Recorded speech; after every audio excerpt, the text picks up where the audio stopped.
Welcome to IAG Talks, a place where we break down barriers, share resources, take you behind the scenes, and offer empowerment for people with disabilities and the community that supports them.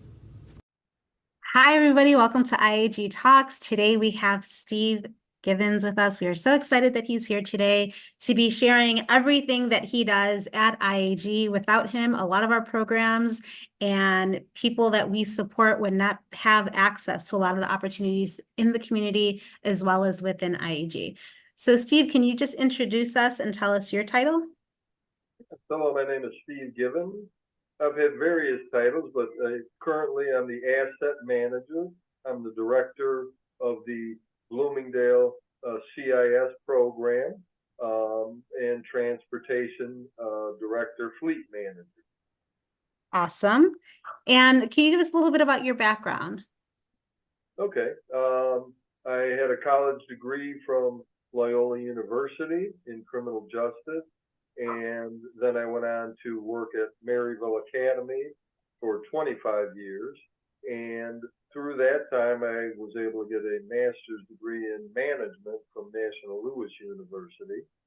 And once I left Maryville, I came on board with individual advocacy group. Steve, what made you get into this field? Well, I worked at a factory.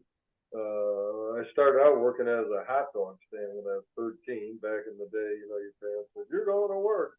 And then at a factory, once I got out of college, I was going to leave the factory, and I was looking through the paper, and it said, "Work with children, Maryville Academy," and it just kind of struck me that that's what I want to do. And I was there for 25 years. And when I was getting ready to leave Maryville, a person that was working with that agency, affiliated with that agency, referred me to IAG, to Dr. Bennett, and that's how I started at IAG. Amazing, amazing. And so what exactly is it that you do at IAG? Well, when I first started out, I was at the corporate office, and Dr. Bennett had me training with Karen Sierra, who was an auditor, a professional auditor, worked with state, worked with Dr. Bennett. She trained me on house audits, so I started doing audits, and then Dr. Bennett asked me if I wanted to be the fleet manager. I think at the time we had 30 vehicles approximately, and they weren't really necessarily being, I don't want, taken care of systematically. Mm-hmm. And so I start over on that.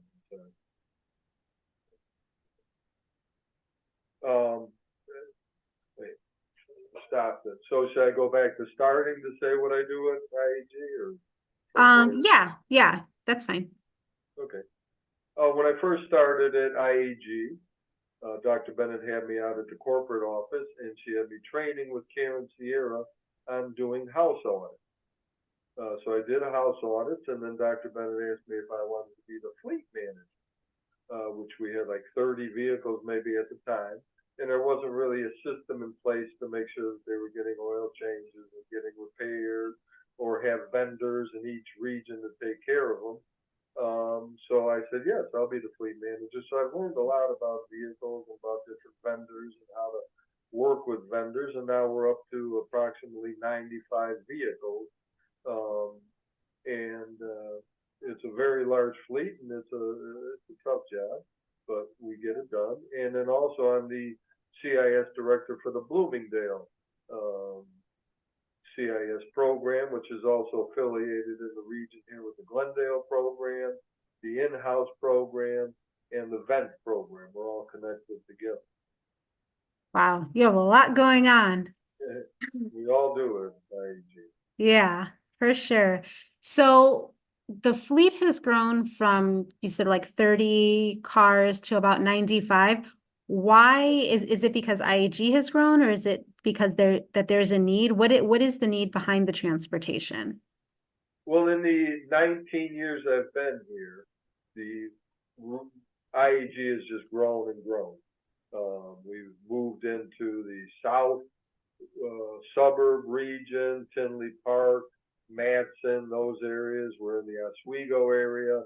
Romeoville has grown, Romeoville, Bolingbrook. We're down in Peoria, we're down in Springfield, we're out in DC, and even here at our Bloomingdale, Glendale region in-house event, we initially, when I first started up here, Alden, which is who we are affiliated with, we take their clients, they were busing the individuals to us. One day I remember at a Christmas party with Dr. Brooks came to me and said, Steve, Alden's not going to do busing anymore. We're going to buy our own buses. And I said, uh-oh, my life has changed for good at this moment.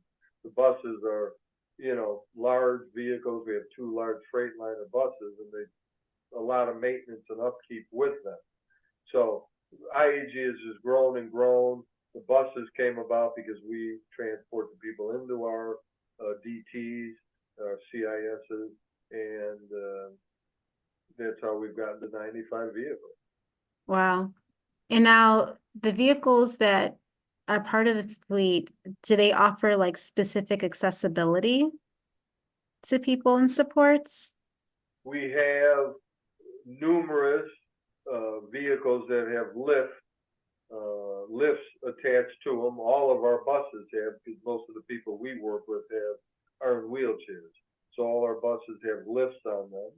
And wherever the need is at, certain houses have people, certain CILAs have people in wheelchairs, and Dr. Bennett will have us purchase wheelchair accessible vehicles for those programs. So any way that the people can get transportation into the communities, the jobs, the outings, etc., Dr. Bennett has always been 100% behind, and whatever they need, we have and we get.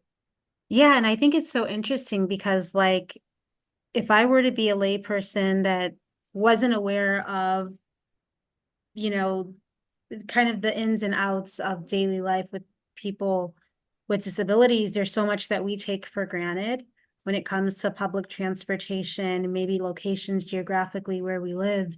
And now some of these regions that you're helping to support might not have access to any kind of public transportation, or the people in supports, it's not feasible for them to use. So there's such a need for having the amount of vehicles that you do in order to support the people that we're trying to help. So now with the vehicles that you run, this is giving people access to be able to work in the community, to be able to access the community, to be able to form relationships and go to events and be able to live a meaningful life like anybody else within the community. Now, the other part of what you do, you said you're busing people in, or you're bringing people in to Glendale and Bloomingdale for a type of like day support. Can you tell us a little bit about what that is and the creative things that you do there? Yes, we have the Glendale and Bloomingdale CISs, and we bring in 60 plus people to each building every day. So starting in the morning at 8 o'clock, our buses go out. We have 2 large buses and 4 smaller buses. And by 10 here at Bloomingdale and by 11 a.m. at Glendale, we have 60 plus people that we picked up and brought to the centers. When they get to the centers, we have some people that work for us that get paid, that are on our payroll, some of the individuals that are capable of it. Everyone else, plus those people that work, go to classes. So we have such as things as literature class, we have arts class, we have physical education class. So for example, in the arts class, Kate and Mike run it, and they are doing, you know, paintings that we give out as gifts to people. We're working with a special program that takes in art for us. We've displayed them at the Bloomingdale, Glendale libraries. Wow. In physical education class, even though we have most people in wheelchairs, we put on videos on our TVs that we have that people do exercising from their wheelchairs. The instructors also teach about, you know, anatomy and muscles and that type of thing, stretching out, how to do exercises from their wheelchairs. In the literature class, we have the individuals read books. We have some individuals that listen to literature on headphones from reading books, online books. So we have special classes, and everybody enjoys them. We also use our buses to bring individuals on outings. And I just recently took a group to a Harley Davidson motorcycle shop where the people were very gracious to us. They brought us in, they gave us a tour of the whole place. They took us in the back to the service area, took us through the whole thing, and then they also sent us to the apparel shop and let every one of us pick out a shirt for free. So That's so people in the awesome. community are always very gracious and very welcoming. We sometimes take people out for lunch to like Portillo's, different places like that. Get them out into the community is a major thing for IAG. Absolutely. And I think one of the other things that the transportation allows for is volunteer opportunities. Because I believe that some of the people from different regions will also go and visit Bloomingdale, Glendale, and volunteer their services to help with like creative projects or classes or mentorship. Yes, we just had actually today, now that you speak of it, the group came from the Romeoville area, and they interact with the clients, and maybe one of the women that comes from Romeoville reads some stories to the people, helps them get their lunches out, mentors, that type of thing. And the individuals here, like any visitors that come, they really enjoy it. Yeah, that's so great. Has there been any challenges with managing so many things, like so many cars throughout? Because now you manage all of the cars throughout the locations in Illinois Yes, and DC. and DC. Wow. So what I have to have is a system in place. I have my files here in my office of all the vehicles, and I have a file on each vehicle that we own from day one when we purchase it, so it'll be the bill of sale, all the way having every invoice of every repair, oil change, etc. that we have. So, for example, the reason I do that is I may get a call from a vendor saying, "Oh, you need brakes on this vehicle that just came in for an oil change," and I'll check back and say, "Well, just 2 months ago we had it brought in 4 brakes." So, and then they'll have to warranty if there's something wrong with the brakes that they put on. Um, and I have a vehicle contact in each region, which is sometimes the maintenance person, sometimes it might be the CIS director, and I send out an email every month that outlines which vehicles need to go in for the oil changes and any kind of certain repairs or um, warranty work or recalls, anything like that. So it's a lot of phone work and a lot of getting people to get things to dealerships or some of our vendors. I have established vendors in each area, so I know and talk to the managers of those vendors on a daily basis and make sure that they're taking care of our vehicles when they're brought in and getting the work done by the end of the day. It's very important to get the people through their outings, but then also back home.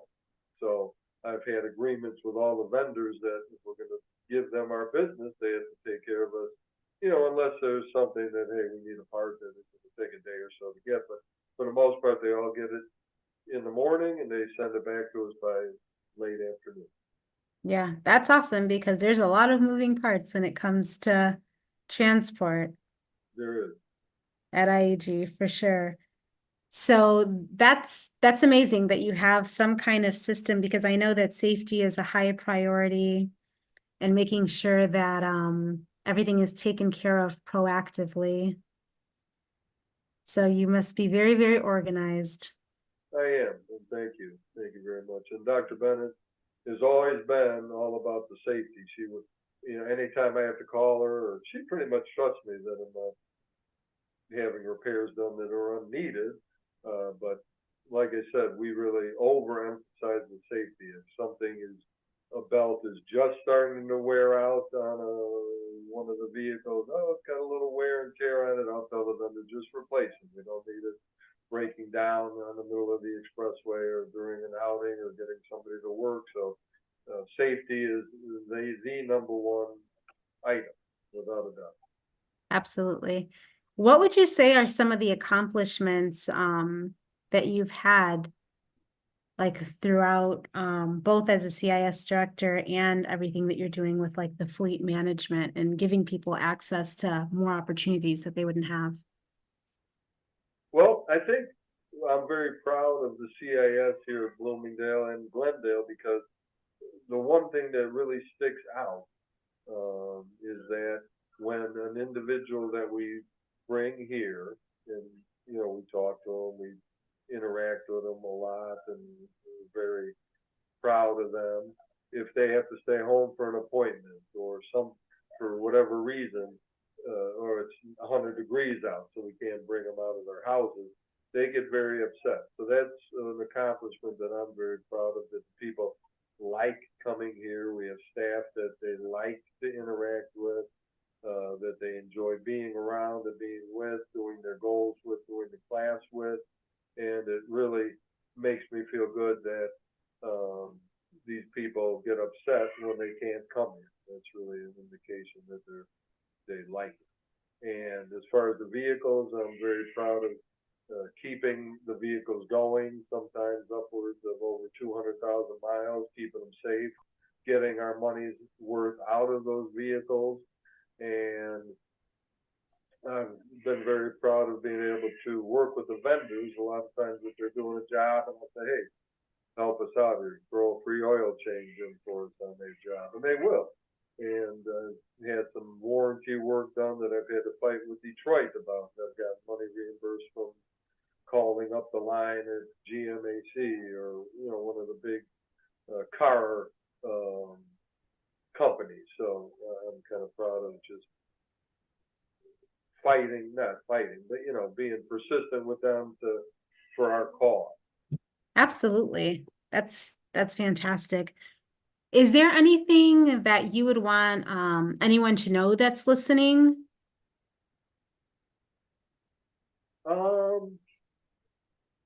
I think I would just like people to know that when they see our vehicles on the road, that we're running safe vehicles, and that we're actually helping people that deserve a chance to be out in the community and be out working, and be out at outings, and be out at a restaurant, and be, living a life just like anybody else does. And I think that's the agency's mantra and what Dr. Bennett stands for. And I think I want people to really know that. I agree. It's definitely the philosophy of IAG. And one of the other things that I think differentiates IAG from any other agency that I have experience with is that the messaging of that philosophy is that we do not brand the agency on any of the cars that we have. So the cars are used for transport and not for advertising. Yeah. And I think that distinguishes such a high level of integrity and truly shows the walk of the talk behind the advocacy piece. So just confirming, none of IAG's cars are branded. So if you're on the road, you don't necessarily know, oh, this is a car that is transporting people with disabilities. This is a car like any other car. We're getting people to work. We're getting people to the community to where they need to go. Yes, that's a good point. In our 6 buses that we have, they're all stark white. That's it. Yeah. Yeah, I think that's just important because it's definitely an opportunity to capitalize on, hey, this is who we are, this is what we're doing, but Dr. Bennett really pushes that really goes against the philosophy of true community integration. And I think that having a fleet of 95 cars gives you so many assets to put out there and share that, yet it's really truly about the people and not about, the agency getting recognition. And I think that that's really awesome. 100%. All right, Steve. Well, thank you so much for your time today. I really appreciate it. And we look forward to catching up with you and learning more at another time. All right. Well, thank you. You're welcome. And thanks for having me. All right. Thank you.